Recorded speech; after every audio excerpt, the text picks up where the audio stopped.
We all have conflict, and it's something that's quite regular. Some more serious, some less serious, but we all have conflict. So what do you do when you have conflict? What does the Bible say about conflict? It seems that in recent years, our world has experienced more conflict, not less conflict, with things such as social media. The world can talk to each other. I mean, the world is becoming a smaller place. And if you're somewhere maybe a few thousand miles away, or even almost 10,000 miles away, several thousand miles away, you can instantaneously communicate with one another. So it means that communication is happening at a more rapid pace, which brings more possibilities for conflict, right? Okay. So this is what we're going to talk about. What is, I should tell you that the book Resolving Everyday Conflict by Ken Sandy and Kevin Johnson is where I glean most of the things that we'll be sharing today. The real power behind peacemaking is the gospel. That's what it means. Spread the good news, peace. So, the gospel. What is the gospel? Okay. What good news about Jesus? Okay. What else? What's the gospel? As reflected in a person's life. It's a way of living. What happens to a person who has not experienced the gospel, who experiences the gospel? What changes? Born again, they change their whole life. They surrender their life to God as opposed to Okay, so they change. total change. How does it affect one's relationships with other people?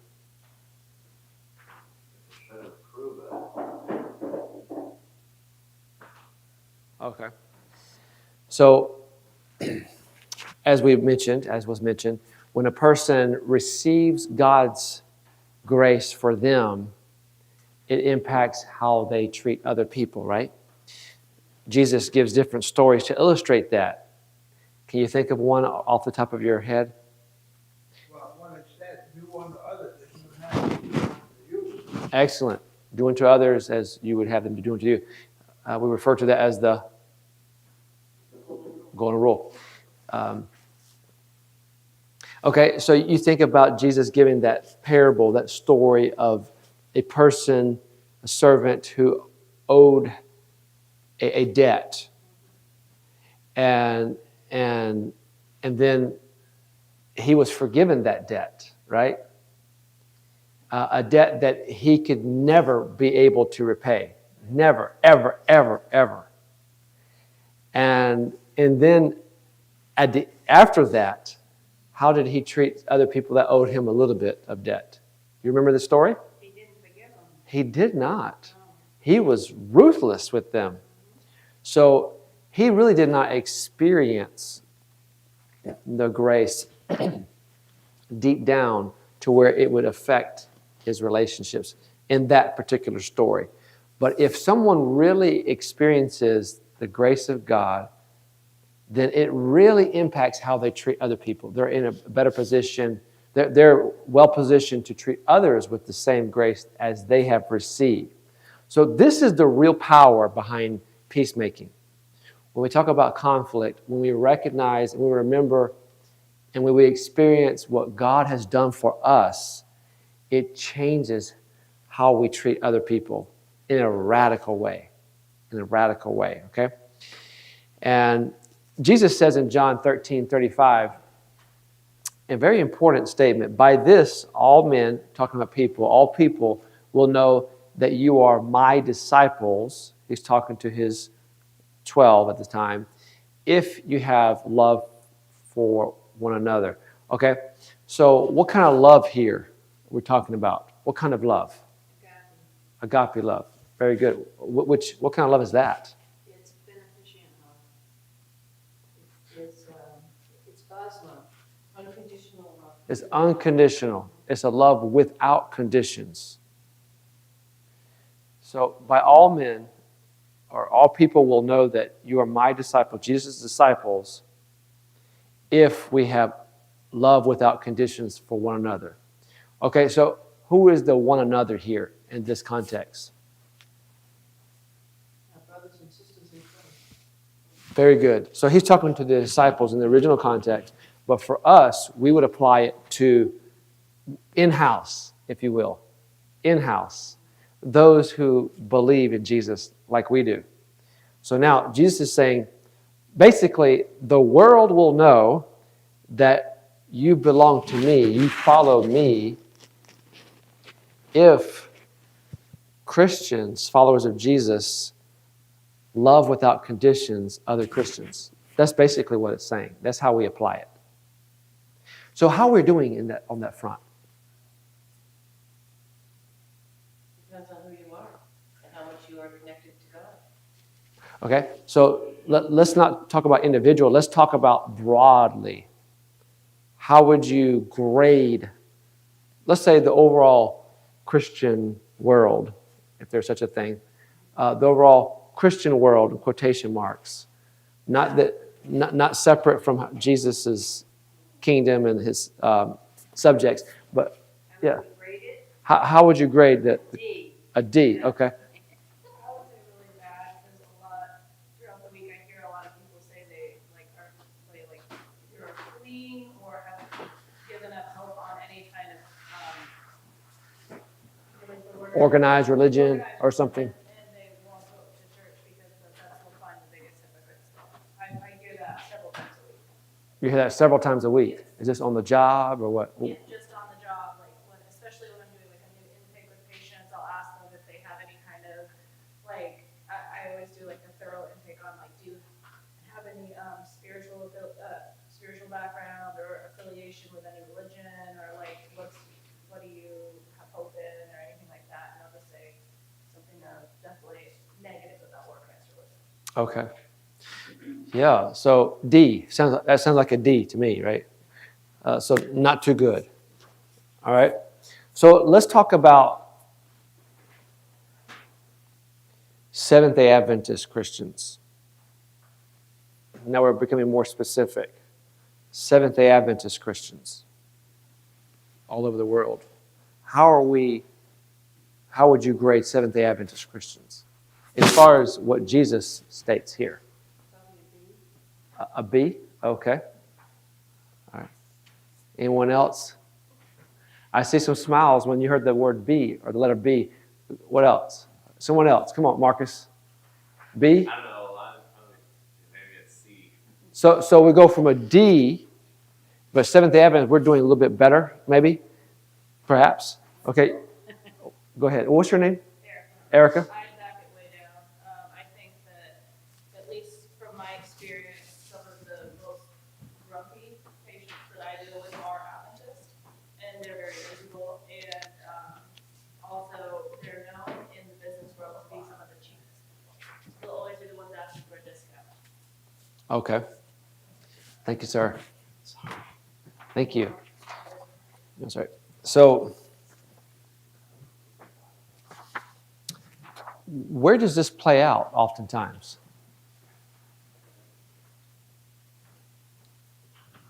Probably, well, hopefully not in church. Probably. Okay. I say in the heart. Okay, yeah, in the heart. What other places where it comes? Okay, so you said sometimes in church meetings, church gatherings, perhaps. Yeah. Okay, where else does it play out? Come on. Where else? Are you asking what the reason is? No. Where does it play out? Well, where's it play out? Everywhere, in a grocery store, in parking, getting a parking place. Grocery store, parking place, out and about. I'm looking for a big one that you haven't named yet. In the home? Oh, sure, in the home. Community. In our lives? Community, workplace, church. Where do where do people attack each other? Come on. Most often. A lot these days. Thank you. Social media. Yep. All what we just named are all different ways or different places and avenues where this plays out.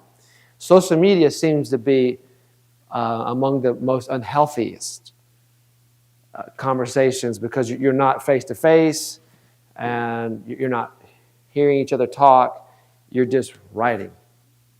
And would you agree with that? That that's It humanizes okay. our lives. Okay. Yes. Okay. You So also have more time to sit around and think if you're looking at something at home, and you seem quicker on something like that, and then most people can't be that quick in person. yeah. Yep. Okay. So now let's apply it.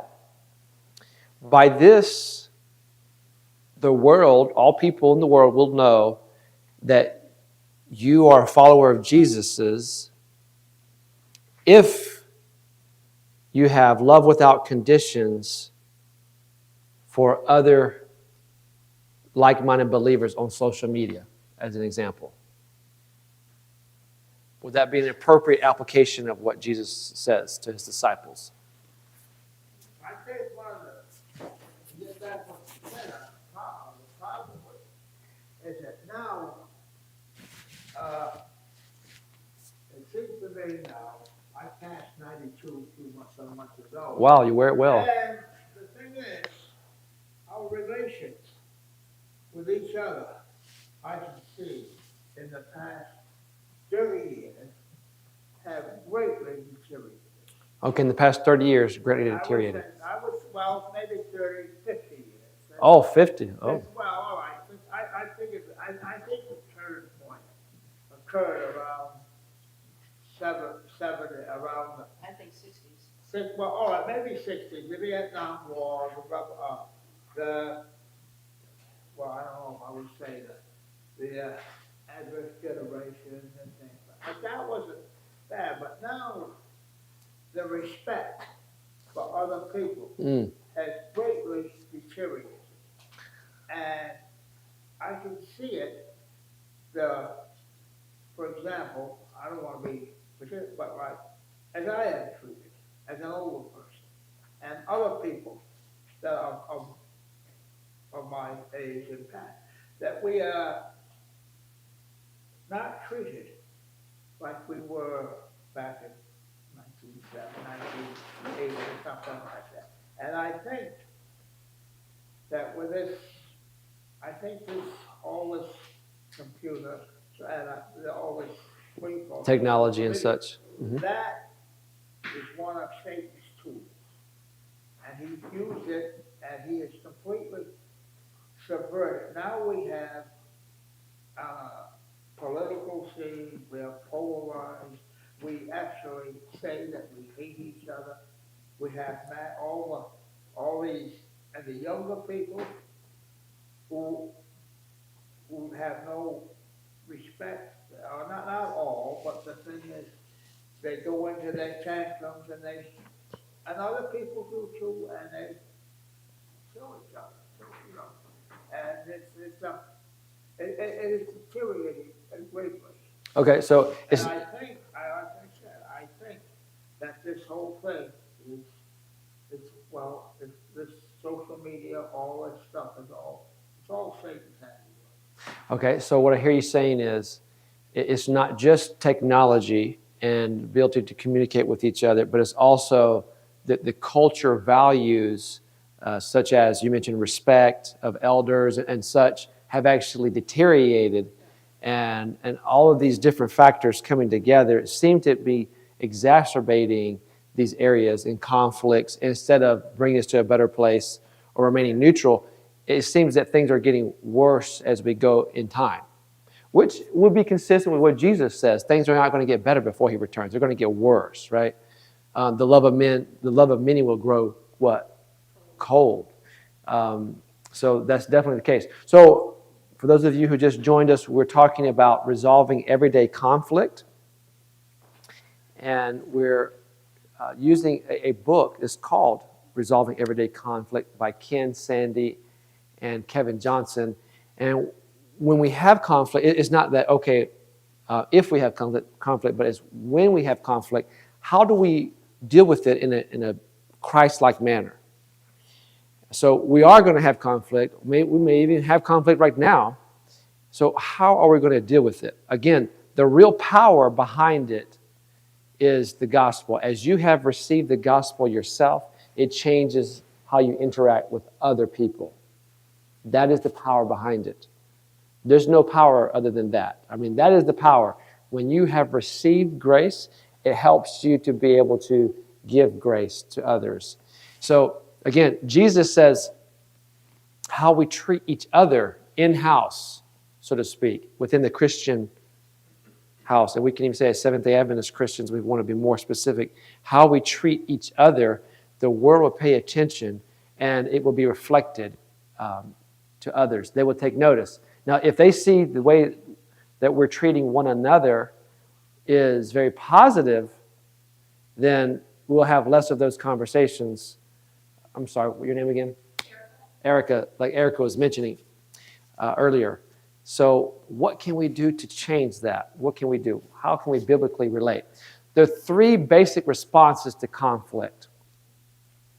The first one on this side is escaping. To move away from the problem. Just keep moving away. Escape the problem. All right? Okay, that's one side. Okay? All right, and then there's another one on this side. Attacking. Okay? That's on this side. Attacking. Sorry, Marcus. All right, and then there's another one. And that's the one we want. Conciliation. Another word is saying the same thing. Reconciliation. Conciliation. Coming together.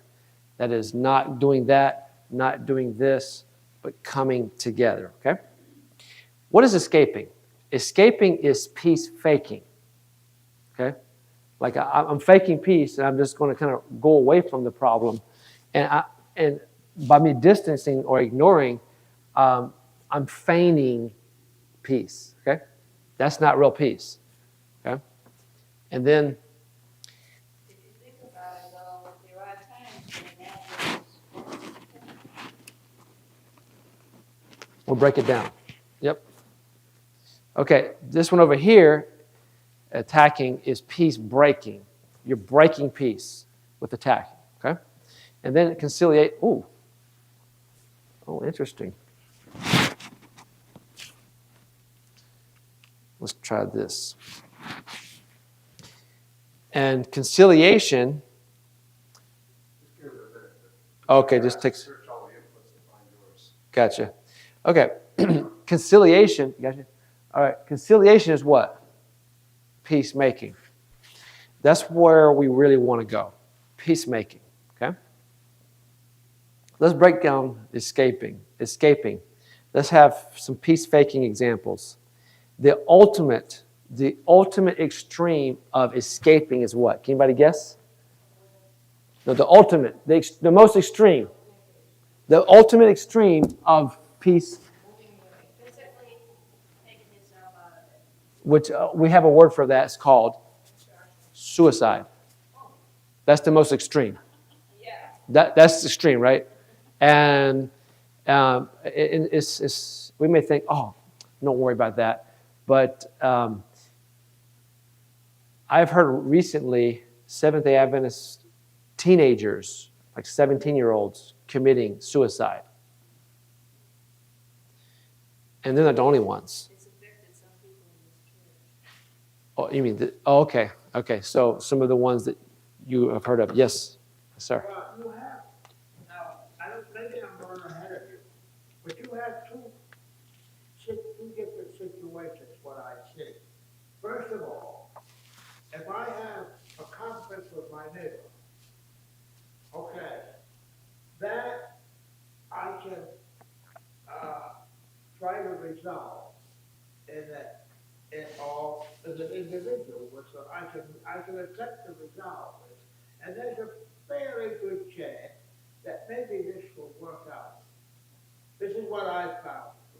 But now, in what are we at, 2022, 23, the thing is, most of our conflict, I think, is not as an individual with our neighbor. It is with something bigger. It is the way the government functions, well, taxes, inflation. That's killing a lot of people. That, like that. And then people lose. They lose hope when it's in a huge, overwhelming thing they face. That's the way I look at it. And that escape is a great thing to escape. That is something that I think you have to really, because you can't face the way the world is now. It's so massive and overwhelming. Now, I know that Christianity, the gospel, are supposed to be if it's an individual. But the thing is, it can be done as an individual, but on a mass, what we're facing now, I really don't know. Yeah, we're talking about bigger than the individual Yes. impact. We're talking about a systematic impact and such. I mean, Yeah. oh, okay, inflation, the government function, disregard for other, brutality, and it's on a massive basis now. Yes. It isn't like an individual. So, as an example, if I have gone through tremendous hurt, I want to separate myself from the hurt. I may be more prone because, let's say, I've lost my job or whatever. It's inflation, businesses cut job, whatever. I lose my job, and I can't provide for my family or for myself, whatever. I may be more susceptible to substance abuse. And then some people take substances and bad things happen. So this is part of escaping. And we all have the tendency to want to prevent pain. But sometimes we numb our pain. That's a different topic. But in any case, that is one side of things. Okay, we escape. The other side is flight. Okay, we just leave. Okay, we're still in escaping. We're just leaving. For instance, we change churches, we change jobs, we change spouses, whatever. Okay, just physically separating ourselves and changing, leaving, flight. Okay, and denial is another example of escaping. Saying, well, he's not really an alcoholic, she's not really abusive, denying what the reality is. This is another example of escaping. It happens in churches, okay? All of these, what we're talking about, happens in-house as well. All right, so now we go to attacking, peace-breaking examples, and assault. That is something we can do physically, we can do through our words, we can hurt people financially, professionally. Litigation, we can take people to court or to the court of public opinion. And then the most extreme example is actually kill somebody else. Murder. So I think people have a natural wiring to be more on this side or more on that side. Now, we all do both sides, but it seems that I myself recognize I have more of a tendency on this side. I still do some of this side over here too, but I have a more of a natural bent on this side. Anyway, you may recognize yourself that you may be more prone to this side or this side, but it doesn't matter. We still have peacemaking conciliations in the middle, right? Okay, so there are two types of conciliation. There's what you do by yourself, that is personal peacemaking, Okay? You're doing this yourself. You don't have any help, somebody coming alongside you. And then there's assisted peacemaking. You have somebody that comes alongside to help. For instance, the better type of conflict is the one that doesn't affect you personally. Sometimes you've been invited to help in a conflict. That's definitely preferable to you having it yourself. And as an example, there was a church in our conference recently that requested some assisted peacemaking. And so I was invited in, and there were different parties in a local church, and I would be there to try to help, come alongside the parties, including the pastor. The pastor wasn't part of the conflict, and trying to help them come together. That's assisted. That's an example of assisted. Not the only type, but that's an example. So conciliation, that's personal peacemaking. Let's give some examples here. The first one is overlooking. Okay? You've heard the phrase, that's not a hill I'm prepared to die on. It's not that big of a deal. This is the first step, or the first example of peacemaking, personal level. Okay? Overlooking it. Okay. Let's give an example on a personal level, something we can overlook. Why don't you help me out?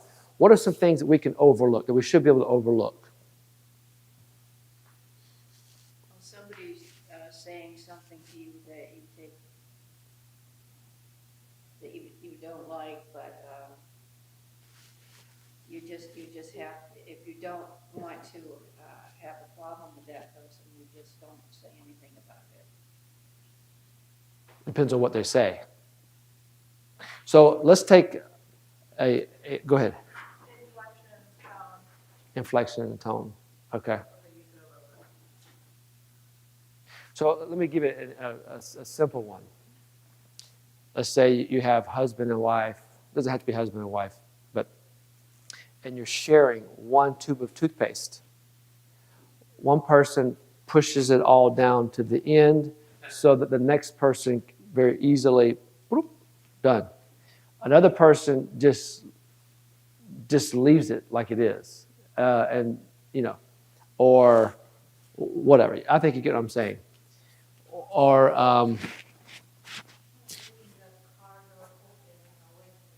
leaving the car door open on a winter day, or even cabinet doors open at home. These are things that it's not really the end of the world, right? And if we make it the end of the world, that's not real healthy, right? These are examples of things that we can overlook, okay? These are not serious issues. The irritations, yeah. And it happens, right? It happens. I want to go to you, yeah. Struggling with the notion that only trivial matters like cupboard doors and toothpaste should be overlooked. I'm thinking maybe Scripture calls us to overlook somewhat more weighty matters that involve personal pride. For example, everybody likes to feel valuable. And churches are the places where you almost always don't feel valuable. For example, you might bring decorations to the church for a holiday or some event or whatever, and somebody else criticizes it or doesn't think we need it. You bring your flowers and set them out. The next person comes along and takes those flowers and puts them in a closet somewhere.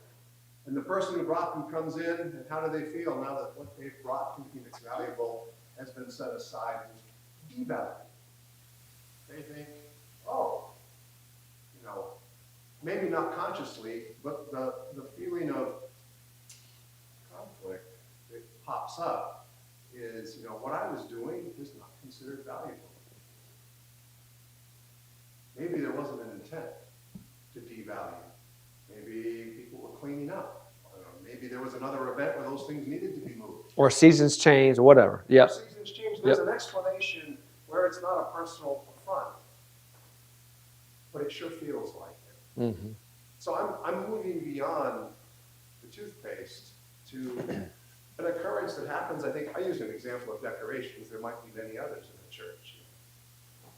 And those things seem to cause conflicts that don't heal. I'm thinking maybe we're called to overlook those kind of things. All right, so let's come back to the what is it? The decorations in the church. Flowers, yeah, Let's come back to that one because we're going to apply that. Okay. I like this example because this is a real life example. It's not a made up one like my toothpaste, although that does happen too. Okay, so conciliation on a personal level, reconciliation. That's confession, loving, correction, forgiveness. Okay, and then you have negotiation, cooperative bargaining to reach a settlement. Okay, working out a deal together. All right, so now let's move on to assisted peacemaking.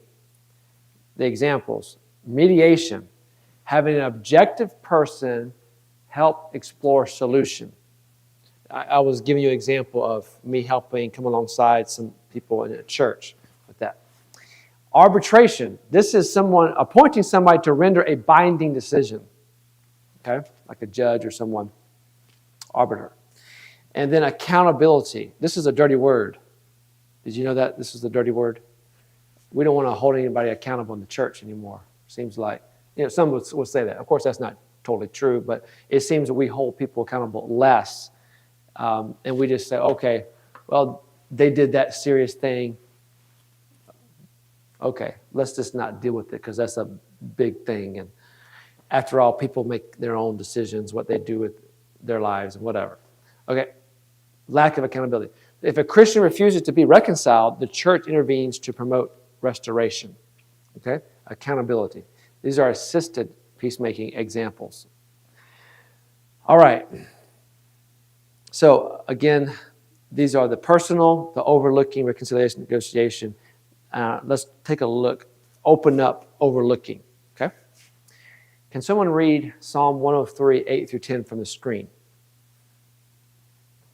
The Lord is compassionate and gracious, slow to anger, abounding in love.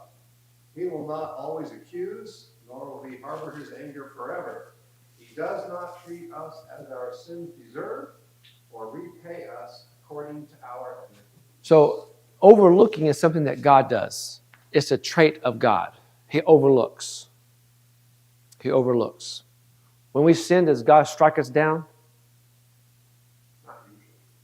Not usually, right? So he overlooks. So this is a godly trait, to be able to be like God, compassionate and gracious to people, to overlook. Okay? So overlooking is not escaping. There's a difference. Overlooking is not escaping. For instance, denying is an example of escaping. It is not saying, no, that didn't happen. It is not saying that didn't happen. That hurtful thing did not happen. That is not overlooking. Okay? Overlooking is an active choice. Even though you're not having necessarily overt action externally viewed, it is an active choice. So it is also the peacemaker's first option. First option, to overlook. First option is to overlook, to consider overlooking. Is it at that level? Is it that level or not? Okay. You ask yourself, is it worth fighting over? Okay. Again, is it a hill I'm prepared to die on? Proverbs 19:11 says, a man's wisdom gives him patience. It is to his glory to overlook an offense. So it is actually, again, godly and admirable to overlook an offense. It is being godlike to be compassionate and gracious towards one another. Again, as I mentioned, it is an active, strong choice. It is not something you file away to use against someone in the future. You overlook it. You forgive, you move on. Okay? And from the book itself, page 54, overlooking is in sharp contrast to a life constantly correcting others in the name of peace. Constantly correcting others likely causes damage, while overlooking helps relationships. We can overlook what kind of offenses? Smaller offenses, okay? Okay, overlooking is not the right choice when a wrong is, number one, damaging your relationship with the person. There's a relationship that is damaged. Okay, it is not about toothpaste. It's not about cabinet doors being open, or what was the other examples we talked? Okay, overlooking is not the right choice when it is hurting other people. Okay, overlooking is not the right choice when it is hurting other people. Okay, overlooking is not the right choice when it is hurting the offender. When it is hurting the offender, it is not the right choice to overlook what they have done or what they're doing. All right? Ooh, wow, look at that. And we're done. Okay. Somebody wanted to get done a little bit earlier with Sabbath school. I think it was catching up. Let me go back here. Okay. All right, so let's try it again. So, all right, we're going to have issues. So when you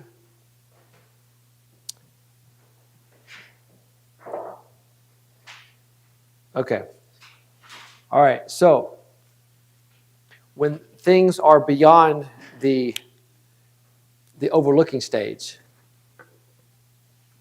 we follow Matthew 18. What is it in Matthew 18? So well known, we talk about it. Matthew 18. Follow Matthew 18. What is there? Speak to the person first. Get another third party person. Yeah, so what you do, you're handling at the lowest level possible first, involving the least amount of people first. And then if that doesn't work, then you are slowly incorporating more people. Okay? Why is that? Why does Jesus say it, do it like that? Why doesn't he say, just take it out to everybody to know?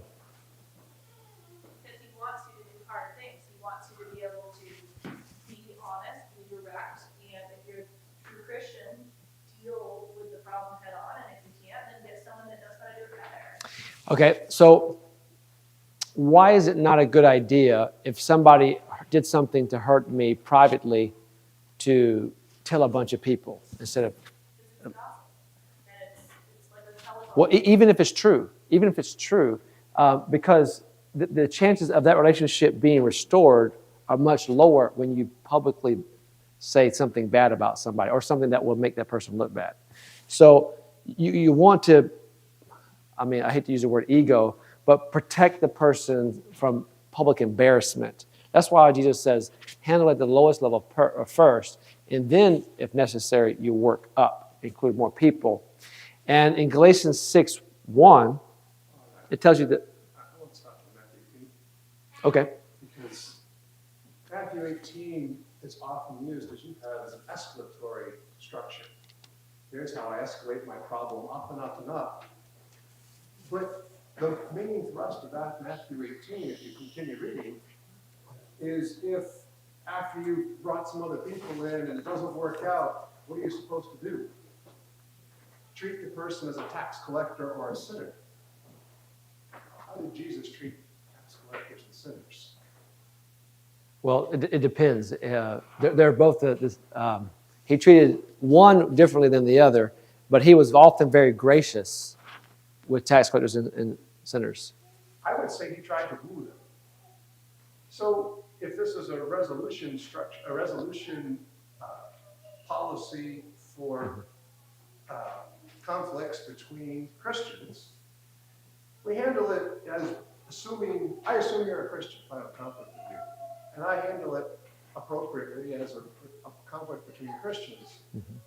But then, if it doesn't work and I escalate, I think I'm now called to try to win that brother back. I'm called to win you back. I don't just bring it to the conference level and say, blammo, you're wrong, and walk away.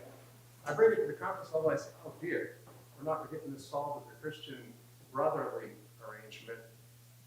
We need to woo this person now. I think it's an important part of Matthew 18. It's black and white right there in the text, but it's often forgotten. Yes, very good.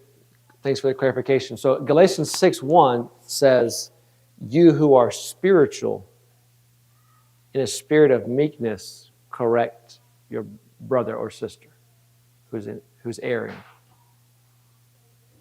So that's different than attack mode, right? You who are spiritual, spirit-led, correct the person with a spirit of meekness. And that usually has a greater effectiveness in winning a person than coming guns a-blazing, and accusatory and such like that. Yes, Erica? Doesn't that just go back to, that's like if you can't do it by yourself, and that's like if the third person who hopefully is spirit-led or whatever, and then the next person up, that's also goes together. That's why you're instituting someone that has more knowledge than you. I think having a third party that wants reconciliation, that's not interested, and the focus is not justice as much as it is reconciliation, is a very helpful step to take. Yep. Okay, so being reconciled, like we're talking about. So we're talking about forgiving. It involves forgiveness. Again, remember the true power behind being able to do this is remember God's grace for you, how God has forgiven you. And number two, it is actually, forgiving people is radical. It is not easy to forgive people when they have done something, when they have wronged you. That is not easy. It is a radical choice. It's not holding an offense against the offender. Again, you don't tuck it away to use it in the future when you forgive. It is not forgetting or excusing. It's not saying what you did wasn't really a problem. No, if it was a problem, then you're not saying it really wasn't a problem. And also you're not actually erasing your memory saying that never happened. You're just choosing not to hold it against that person if you forgive. Now this is something very powerful I want us not to forget. This is a very key point. Unforgiveness is the poison we drink, hoping the other person will die. You may have heard that statement. Unforgiveness, you can throw the word resentment there, is the poison we drink, hoping the other person will die. But the thing is that they don't die. We are basically, in a way, giving permission for that person to continue to hurt us, even though they may not be continuing to do the same thing, but something that they did in the past. We're giving permission for them to have that control over how we are feeling and the way we're going about things. Unforgiveness, the poison we drink, hoping the other person is going to die. Okay. Next. It doesn't prevent you from dealing with a reoccurring pattern of sin. If you forgive somebody, that doesn't mean that you write off future sin that is damaging. No. It doesn't mean that you enable. So that's a very important distinction. When you forgive somebody, it doesn't mean that, it's just 10:40, right? Oh, okay. All right. So it doesn't prevent you from dealing with a reoccurring pattern of sin. Can you give me an example? You know what? For the sake of time, I'll just tell you. Let's just say there's a physical abusive relationship. And in that case, the party who is being abused would probably want to separate themselves for a period of time to prevent repetitive abuse, right? And that period of time could actually aid a process of reconciliation. Because if you just say, well, I'm just going to forgive you, do it again, I'm going to forgive you, do it again, I'm going to forgive you. while you are actually being physically hurt, that is not going to help the person to get to a place of reconciliation, to be open to that as well in many cases. Okay, so arriving at a solution together. I don't have a whole lot of time. Ooh, what happened?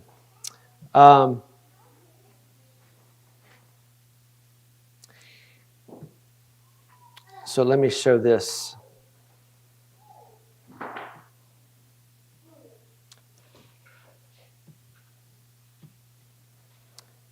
I have the 7 A's of a good confession.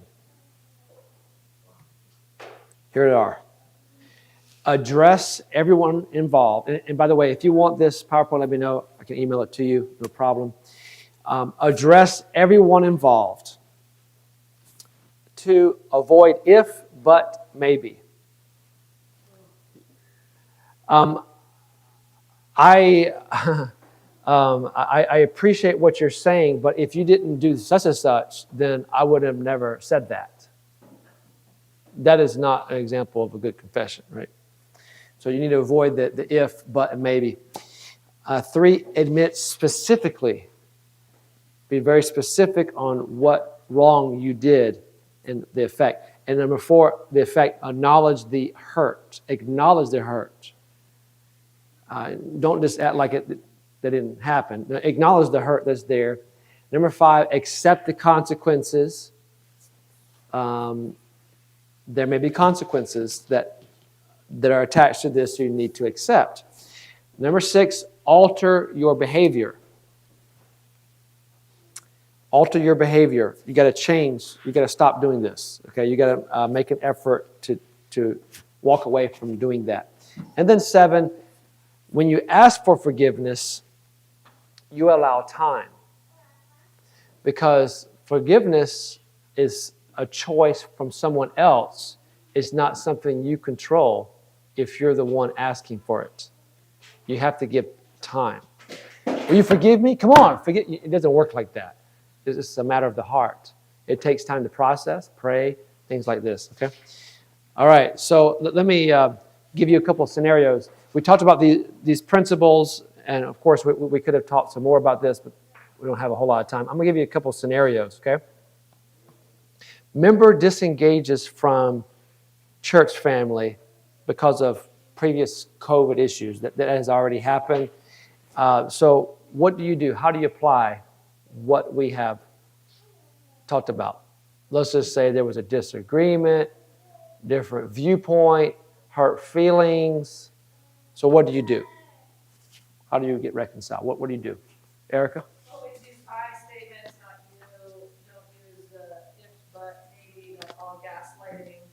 Come from a point of using the ACT therapy model. I don't know if you're familiar, but there's a clinical psychologist, Dr. Trunzo, who presented to us recently, and there's an entire movement of ACT therapy, which is ACT, going along the lines of everything you're saying, and just using that model and taking ownership for all of the things that are happening instead of avoidance like you're talking about. So I think if you're going to use those you statements, if, maybe, but, all of those, don't even bother. Because it's not going to be helpful, the Because it's process. just gaslighting. Yeah. Can make it worse. Okay? Anyone have any more ideas? If a member has disengaged because of conflict over COVID. Yes, sir.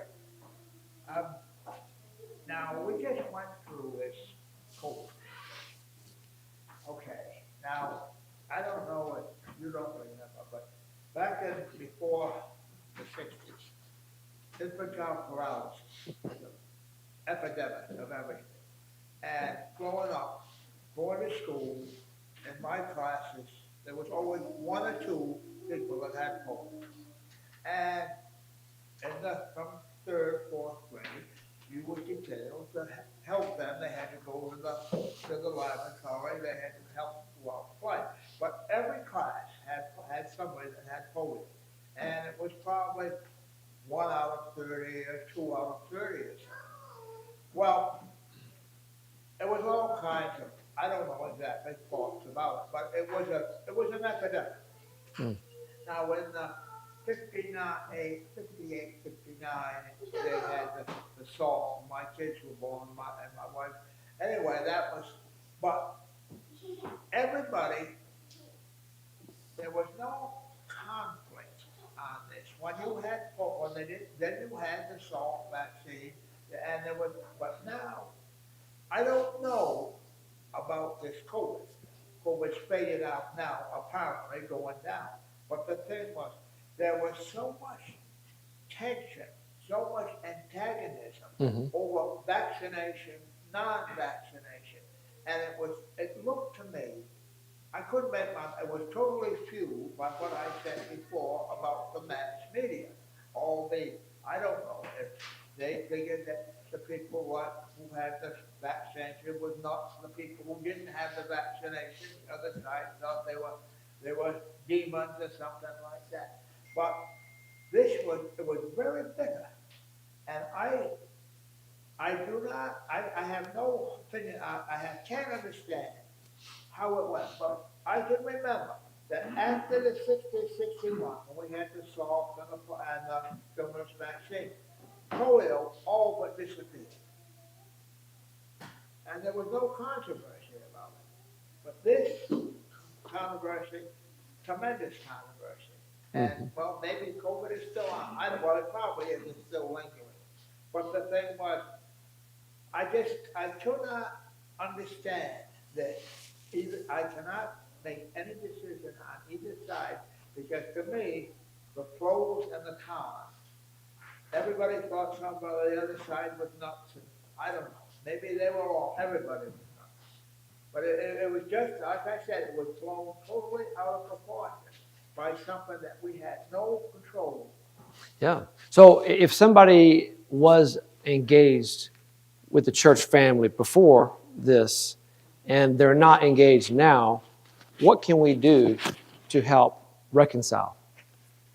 It seems, maybe this is already assumed, but it seems that this happens when I have a situation like this. It seems like maybe the first step is to find out for them how they felt. Because the issues with COVID, I think, tend to be more whether people felt respected or disrespected, because there was the whole mask thing and other protocols that were supposed to be followed, and people have very emotional opinions about whether those are effective or not effective, and whether they're controlling or not controlling, and on it goes. So the first thing to do is understand the feelings. So listening. Listening. That's a very good advice there. All right, listening to find out their feelings and such. Yeah, yep, very important. Okay, and if we had time, we could talk about other things. I could give you more examples and whatever. I suggest here that this issue here brings up a point I think is important to consider, especially in a church group. Sometimes we may not be able to come to agreement. You had your reconciliation slides, and we try to have a negotiated solution, an arbitrated solution of personal. It may be that my opinion about how to address a pandemic is different than yours. And you and I can talk all afternoon. At the end of the day, I'm still convinced that, it's Overlooking. okay. Well, yes. So that's right. And what I'm getting at is, I think we need to come, if it's you and me considering this, we need to say, well, listen, I see it a little differently, but I really value you as part of the group, and I would like us to both to participate in the group, even though we may not come to agreement on the appropriate response to the COVID. So in other words, you value the person more than your stance. Okay. So if you want to come wearing a mask because I see people now, I go to the grocery store. You want to come wearing a mask because Sure. you're concerned. Of course. Yep. And I think that's silly. But I'm going to invite you to come anyway, and I'm not going to pick on what you've chosen, and I hope you're not going to pick on what I've chosen. Let's get back together and not let this issue divide us. Yeah, very good. So you mentioned, and we'll close with this, you mentioned about a real example, if decorations. I bought the decorations, I talked to somebody, said, yeah, go ahead and do it, and then I put it there, and then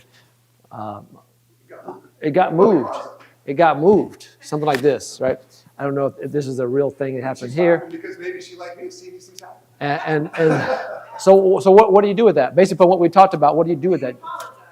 You say, I'm sorry, I put your flowers in the closet, or whatever you did. But what if you didn't know about it? So if you didn't know And all of a sudden, you just see all of a sudden you see that person not engaging as much.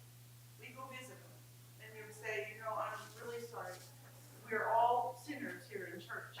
We're not out there to hurt you or cause trouble, but hurts do happen. In churches, they happen, because there's so many kinds of different personalities. Unintended consequences. Unintended consequences. So what is the value you're trying to honor here in making this decision? I'm trying to respect you, and we're sorry this happened. Please come back and join us. What if they have a no trespassing sign on their, On their what? No no trespassing trespassing sign sign on their land, and you're trying to go in. We'll, take a sign up from the road and say, we love you, or something. You gotta get their attention somehow. So do you go on social media and talk about this person, how they stopped coming? Why wouldn't you do that? Oh, because that's just. Okay. All right. So I wish we had more time. You see, this is a very important topic because we all have conflict. And Jesus wants us to address it in a biblical way. There's some things, smaller offenses, we can overlook. And there's some slides I didn't have time to get to, but if it is hurting people, the person is hurting, let's say you, is hurting the offender, is dishonoring God, is hurting other people, those are beyond the overlook stage, right? And we need to start doing other things, coming alongside a person. Again, we talked about Matthew 18, working small, and then working up as needed. And we talked about Galatians 6:1. You who are spiritual, correct a brother with a spirit of meekness. Very important, because that usually is much more effective than, again, like our gentleman said here, golden rule. Just treat other people as you would want to be treated. That is such good advice. Okay. Hopefully this has helped you. If you're interested to get the slides, happy to share with you. So, just want to encourage everybody. I know we're running late, but let's keep the sideline issues on the sidelines. It doesn't really matter what your political affiliation is, because there's not going to be separate heavens for us all, right? And even though it may be more comforting to spend time with people who think like yourself, like for me, think like me, we need to get to a point where we can be spiritually grown up enough, mature enough that you're going to intentionally not get into those issues, but be together out of Christian love, because we are all God's family. So I think it's important to share that, because I do hear from time to time people are involved and sharing stuff on social media that is less than helpful. And I believe we can come alongside, again, spirit of meekness with love, spirit-led, and try to help one another. These things are new things that we have to deal with. You may think, well, that's that person's own Facebook or Twitter or whatever. But in reality, that is like a pulpit. You just broadcast to the world. And we need to say, okay, maybe there's a better way to do this, and not just ignore it and think it's going to disappear as if it doesn't happen that way. Well, we'll just pray for that person. Yeah, you can pray for that person, but God has also asked you as a church family to come alongside a sister, come alongside a brother, and gently lead them to a better way. Because like Erica is saying, people, they just don't want anything to do with the conflict because it is in churches and such, and we don't want to deal with it. So so the people that she talks to, they just leave, right? They vote with their feet. Anyway, okay. So let's just remember, while we're here, Jesus loves everybody, and he wants us to share that love with other people. Let's not get too excited about the things that Jesus himself has not told us to be too excited about. But he has asked us to receive his grace and to give grace to others and let him woo people. That is the mission of the church, right? Share the everlasting gospel, life change, reconciliation. We're talking about reconciliation. Jesus is the great reconciler of the world. It tells us in Corinthians. He came to reconcile sinners to God. And this is what he wants us to do, to take up that ministry of reconciliation as well. Let's pray. Father in heaven, I pray your Spirit would lead us with what we have heard. It was a good reminder and maybe some clarification on a point or two. And I pray that you would help us as a church family in St. Johnsbury Church to practice, to emulate the way you work with people, how you respect people, and how you want for their good. And we can come alongside people in a biblical way for things that are beyond the overlooked stage. And I pray that you would guide us by your Spirit for the conflicts that some of us may be facing right now, no doubt that we thought about as we were having this discussion. And I pray you would lead us, because it's not fun dealing with conflict. And I pray that you would help us. May your Spirit guide us. In Jesus' name, amen.